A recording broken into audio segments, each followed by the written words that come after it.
కేంద్రంలో ఉన్నటువంటి బీజేపీ ప్రభుత్వం ఈ దేశంలో ఉన్నటువంటి 50 కోట్ల మంది కార్మిక వర్గం 100 సంవత్సరాలుగా పోరాడి సాధించుకున్నటువంటి 29 కార్మిక చట్టాలను 2019-2020 కరోనా కాలంలో 4 లేబర్ కోడ్లుగా మార్చింది. ఈ 4 లేబర్ కోడ్లకు వ్యతిరేకంగా గత 5 సంవత్సరాలుగా దేశంలో ఉన్నటువంటి కార్మిక వర్గం అంతా కూడా పోరాడుతూ ఉంది. అదేవిధంగా 4-5 సార్లు దేశవ్యాప్త సమ్మెలు జరిగాయి లేబర్ కోడ్లకు వ్యతిరేకంగా. అదేవిధంగా కేంద్ర ప్రభుత్వం వీటన్నిటిని కూడా దేన్ని కూడా లెక్క చేయకుండా అదేవిధంగా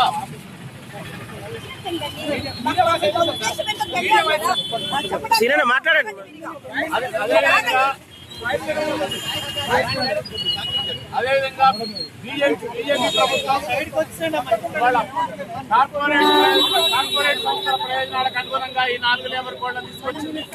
ఏప్రిల్ 1 నుంచి అమలు చేయడానికి సంసిద్ధమైంది. ఈ లేబర్ కోడ్ల అమలు ద్వారా ఇప్పటిదాకా కార్మిక వర్గం అనుసరిస్తున్నటువంటి కార్మిక వర్గం ఏదైతే వాళ్ళ ప్రయోజనాలు పొందుతుందో హక్కులన్నీ కూడా లేకుండా చేయబోతా ఉంది. ఏప్రిల్ 1 నుంచి 4 లేబర్ కోడ్లు మాత్రమే దేశంలో అమలవుతాయి. దీని ద్వారా కార్మిక వర్గం ఇప్పటిదాకా సాధించుకున్నటువంటి హక్కులు, సౌకర్యాలు, చట్టాలన్నీ కూడా కార్పొరేట్ ప్రయోజనాలకు 4 లేబర్ కోడ్లు మాత్రమే రేపు అమల్లోకి వచ్చేటువంటి ప్రమాదం ఉంది. దీని ద్వారా ప్రధానంగా కార్మికులకు భవిష్యత్తులో సమ్మె చేయడానికి, సంఘాలు పెట్టుకోవడానికి, అదేవిధంగా సౌకర్యాలు, హక్కులకై పోరాడకుండా ఇవాళ ఈ 4 లేబర్ కోడ్లు నిరోధిస్తా ఉన్నాయి. అదేవిధంగా వేతనాలకు సంబంధించినటువంటి సౌకర్యాలకు సంబంధించినటువంటిది పిఎఫ్, ఎస్ఎస్ సౌకర్యాల మీద అనేక ఆంక్షలు పెట్టింది. అదేవిధంగా లేబర్ డిపార్ట్మెంట్ ఏదైతుందో ఇప్పటిదాకా ఉన్నటువంటి పాత చట్టాలు అమలు చేయడానికి ఒక లేబర్ డిపార్ట్మెంట్ ఉంది. దాన్ని కూడా తీసేసి కేవలం సహాయక పాత్రగా ఉంచింది. కనుక భవిష్యత్తులో ఏ లేబర్ చట్టాలు అమలు చేయడానికి కూడా యంత్రాంగం లేదు. కనుక ఈ లేబర్ కోడ్లు అవుతున్న 50 కోట్ల మంది కార్మిక వర్గానికి మెడకు ఉరితాళ్లు, అదేవిధంగా కార్మికులకు మరణ శాస్త్రం లాంటి కనుక వీటిని రద్దు చేసుకోవాలని మేము కోరుతా ఉన్నాం. అదేవిధంగా ఈ రాష్ట్ర ప్రభుత్వం ఇవాళ దేశంలో ఉన్నటువంటి ప్రతిపక్ష పార్టీలన్నీ కూడా దీన్ని వ్యతిరేకిస్తా ఉన్నాయి. కనుక ఈ రాష్ట్ర ప్రభుత్వం కూడా ఇవాళ అసెంబ్లీ నడుస్తా ఉంది.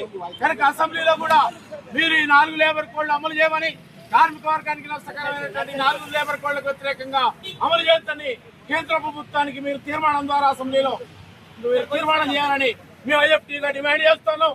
ఇవాళ ఐఎఫ్టీ జాతీయ కమిటీ దేశవ్యాప్తంగా ఇవాళ అన్ని రాష్ట్రాలలో 4 లేబర్ కోడ్లకు వ్యతిరేకంగా ఆందోళన కార్యక్రమం నిర్వహిస్తా ఉంది.